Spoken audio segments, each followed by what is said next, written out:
2 घंटे में डिसाइड हो जाता है पूरा। अगर उस समय आपका किस्मत हो गया या मेहनत कर लीजिए काम नहीं की तो फिर आपको 1 साल और बर्बाद करना पड़ेगा। और मैं कुछ भी हासिल नहीं कर पाया। समय तो बिल्कुल भागता ही है, तो उसी भागते समय के हम लोग शिकार हैं। तो 5 साल 6 साल कब गुजर जा रहे हैं, तो मतलब लॉट ऑफ स्टूडेंट्स आप देखेंगे वो इस चीज़ के मतलब वो हैं, वो डिप्रेस्ड हैं, पड़े हुए हैं। और तो शिक्षा टीचिंग लाइन का मुख्य यही है कि बस उसमें आपको ड्रीम्स मिले जाते हैं जो है। प्रधानमंत्री नरेंद्र मोदी ने विकसित भारत योजना के तहत प्रधानमंत्री ने युवाओं को लेकर भी अपनी बातें संबोधन में कही। उन्होंने कहा कि सरकार युवा और उद्योग को एक साथ आगे बढ़ा रही है। रोजगार निर्माण राष्ट्रीय अभियान बनना चाहिए। मैं जैसा कि बात करता हूं कि जो सबसे वल्नरेबल कम्युनिटी होती है, कहीं ना कहीं टीचिंग कम्युनिटी देखने को मिलती है। इतने एग्जाम्स जो होते हैं टीचिंग के भी लीक हो रहे होते हैं। और एग्जाम्स की बात कर लें तो वो बीएड किया हुआ छात्र अगर जिसने बीएड कर लिया 3 साल 4 साल वो वैकेंसी का वेट करता है। अगर केवीएस एनवीएस की बात कर ले तो 3 साल के बाद ही लगभग ये भर्तियां देखने को मिलती हैं। ईएमआरएस अभी रिसेंटली होना शुरू हुआ है, 2 एग्जाम्स ईएमआरएस के हुए हैं। तो इतने लंबे समय तक एक तो बच्चा पहले स्ट्रगल करता है, ग्रेजुएशन मास्टर्स करता है, फिर कहीं ना कहीं सोचता है कि चलो इतनी प्रिपरेशन करी है तो बीएड कर लेते हैं, शिक्षक तो बन ही जाएंगे। बीएड करने के बाद क्या होता है कि जो सबसे बड़ी चुनौती सामने आती है, मुझे जो समझ में आता है सर, मैं जो रिलेट कर पाता हूँ टीचिंग कम्युनिटी से, कि वैकेंसीज बहुत कम देखने को मिलती हैं सबसे पहले। और जब वो वैकेंसीज आ रही होती हैं, वो जो पूरा होने का उनका टाइम होता है वो भी कहीं ना कहीं बहुत लेट होता है। वैकेंसीज भी टाइम पे पूरी नहीं होती हैं। तो जैसा कि सर ने बताया टीजीटी से सर का है और एसएसटी से आपका कॉम्बिनेशन बनता है। तो कितने समय से आपने बताया सर, कितने समय से आप तैयारी कर रहे हैं? बेसिकली मैं देखा जाए तो मैं इनरोल हुआ था जब तैयारी के लिए आफ्टर क्लास 12th में आ गया। पहले मैं दिल्ली गया, दिल्ली में मैंने 4 साल यूपीएससी देखा जो है, तो वहाँ पर I was not able to clear even prelims. तो उसके बाद ये हुआ कि उस फील्ड को छोड़ा जाए, इधर फोकस करते हैं। फिर पीसीएस तरफ झुका हुआ, पीसीएस की तैयारी करते थे और साथ में फिर बीएड तब तक हो चुका था और मास्टर्स भी हो चुका था। तो फिर झुकाव इधर आया कि टीचिंग तरफ भी ध्यान दिया जाए एटलीस्ट, क्योंकि जैसे जैसे एज बढ़ती है हमको ये चीज़ होने लगता है कि हमारे पास कुछ हो, क्योंकि फिर फैमिली बर्डन हो गया, सोसाइटल बर्डन हो गया। और जैसे जैसे आप बड़े होते हैं, मैच्योर होते जाते हैं, तो कहीं ना कहीं फिर आपको बातें लगने लगती हैं। तो उसको कोप अप करने के लिए आप फिर इस चीज़ के लिए अग्रसर हो जाते हैं कि कम से कम एटलीस्ट कुछ मिले जो है। तो teaching is something a plan B for lot of students. तो इसीलिए टीचिंग की तरफ जो है फिर अपना झुकाव रहा। तो इस दरमियान कम से कम हमको 5-6 साल का समय हो चुका है। और फिर एक तो यूपीएससी हो गया, पीसीएस अगर देखते हैं तो 1 साल में एक बार कंडक्ट होता है। अगर वो 2 घंटे जो आप देते हैं वही डिसाइडिंग करते हैं कि अगले साल आप फिर से तैयारी करेंगे या फिर आप अपनी तैयारी को या फिर मेंस के लिए पढ़ेंगे या फिर इंटरव्यू के लिए आप तैयार करेंगे।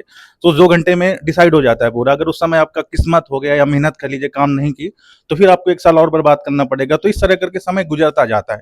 तो तैयारी के फील्ड में एक चीज़ मुख्यतः ये देखी जाती है कि समय तो बिल्कुल भागता ही है, तो उसी भागते समय के हम लोग शिकार हैं। तो 5 साल 6 साल कब गुजर जा रहे हैं, तो मतलब लॉट ऑफ स्टूडेंट्स आप देखेंगे वो इस चीज़ के मतलब वो हैं, वो डिप्रेस्ड हैं, पड़े हुए हैं और उनको नहीं समझ में आ रहा है क्या करना है, बस वो कर रहे हैं। तो मुख्यतः देखा जाए तो 5-6 साल तो ऑन एवरेज पकड़ के आप चलिए कि हर एक बच्चा इतना संघर्ष कर रहा होगा, इतने दिन से होगा यहाँ पर। जैसे कि सर ने बताया कि शुरू के जो 4 साल थे सर के, वो यूपीएससी की प्रिपरेशन में निकले। फिर उसके बाद का सर आपने बताया कि स्टेट पीसीएस वगैरह के एग्जाम आपने देखना शुरू किया।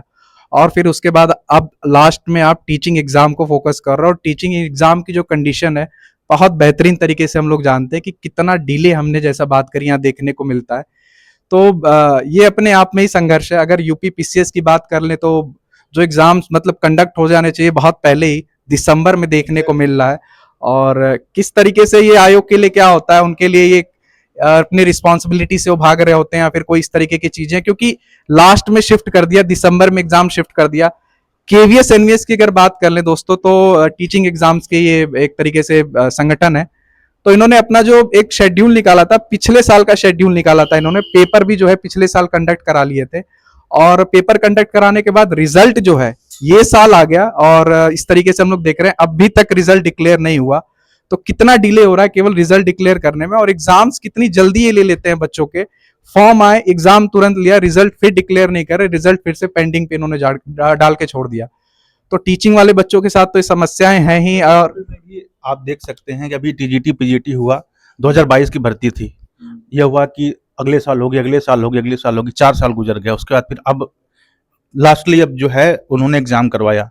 सुनने में आ रहा है कि अब नई भर्ती फिर से आएंगी जो है, लेकिन अब उनका किसी को नहीं पता कि एग्जाम टाइमली होगा कि नहीं होगा।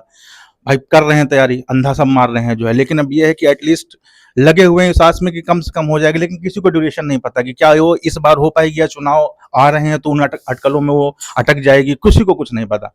तो शिक्षा टीचिंग लाइन का मुख्य यही ही है कि बस उसमें आपको ड्रीम्स भेजे जाते हैं जो है, और खासकर जब इलेक्शंस होते हैं तो वो थोड़ी सी ड्रीम्स को और हैवीली बेचते हैं जो है कि ठीक है हम दे रहे हैं, आप करिए तैयारी, आप तैयारी आप कर लिए, फिर आपका कब एग्जाम होगा किसी को नहीं पता। और दूसरी बात फिर चर्चाएं ये भी आती हैं कि जैसे हमने देखा कि कट ऑफ का आप देखिए जो है, इस बार की टीजीटी की कट ऑफ या पीजीटी की अगर आप देखेंगे तो 125 में 122, 123 या 120 कट ऑफ भी गई है।